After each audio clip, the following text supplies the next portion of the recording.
നമസ്കാരം. ഇന്ന് വേറൊരു വിഷയം കേട്ടോ, മൊത്തം പ്രശ്നമാണ്. അതായത് നമ്മുടെ കോലഞ്ചേരി ഗ്യാസ് ഗോഡൌണിന്റെ ഫ്രണ്ടിലുള്ള വഴി, കോടതിയിൽ നിന്ന് ആ ഗ്യാസ് ഗോഡൌണിലേക്കുള്ള വഴി അല്ലേ, അത് ജനുവരി 31 ടാർ ചെയ്താണ്. ഇന്നിപ്പോൾ നിങ്ങൾക്ക് കാണാൻ സാധിക്കും, ഒരു വലിയ മിഷൻ കൊണ്ടുവന്ന് അവിടെ ആ ടാറൊക്കെ ഇങ്ങനെ പൊളിച്ചുകൊണ്ട് ഒരു പ്രവൃത്തി അവിടെ നടക്കുന്നുണ്ട്. ഒരു നല്ല കാര്യമായിട്ടാണ് നടക്കണേ, അത് ആദ്യമേ പറയട്ടെ. കാരണം നമ്മുടെ മെഡിക്കൽ മിഷനിലേക്ക് പുതുപ്പണത്ത് നിന്നെന്തോ വൈദ്യുതി, അതായത് അണ്ടർഗ്രൗണ്ട് കേബിൾ, ഭൂമിക്കടിയിലുള്ള വൈദ്യുതി വിതരണം, അതിന്റെ കേബിൾ വർക്കാണ് നടക്കുന്നത്. നല്ല കാര്യം, നമ്മുടെ ആശുപത്രികളൊക്കെ വികസിക്കട്ടെ, നല്ലൊരു കാര്യമാണ്.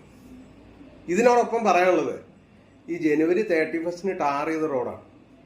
ഇത്രയും സാങ്കേതിക വിദ്യ ഇത്രയും എത്തി നിൽക്കുന്ന ഒരു സംസ്ഥാനത്ത് അല്ലെങ്കിൽ ലോകത്ത് ഈ ടാറിങ് ഒന്ന് വൈകിക്കുവോ, അല്ലെങ്കിൽ ഇതൊന്ന് നേരത്തെ ആക്കുകയോ ചെയ്തിരുന്നെങ്കിൽ ദീർഘനാളായി അവിടെ ആവശ്യപ്പെടുന്ന ആ റോഡ് ടാറിങ് ഇപ്പോഴും നന്നായിട്ട് കിടന്നേനെ അല്ലേ.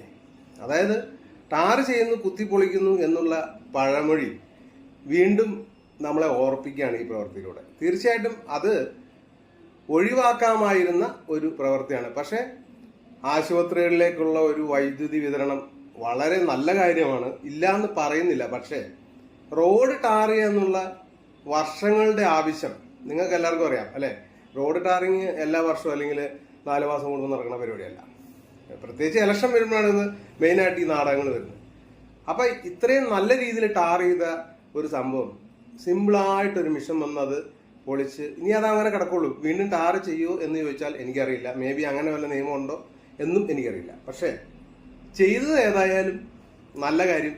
പക്ഷെ ടാറ് ചെയ്തതിന് ശേഷം ചെയ്തത് നല്ല കാര്യമായിട്ട് തോന്നുന്നില്ല. അപ്പൊ ഒന്ന് ഷെയർ ചെയ്യണം. ഒന്നും നടക്കില്ല, എന്നാലും നമ്മളുടെ ഒരു പ്രതികരണം കമന്റിലൂടെയും അല്ലെങ്കിൽ അങ്ങനെയൊക്കെ വന്നു കഴിഞ്ഞാൽ ആർക്കെങ്കിലും എന്തെങ്കിലുമൊക്കെ വരും കാലങ്ങളിൽ നല്ല ബുദ്ധി തോന്നിയാലോ.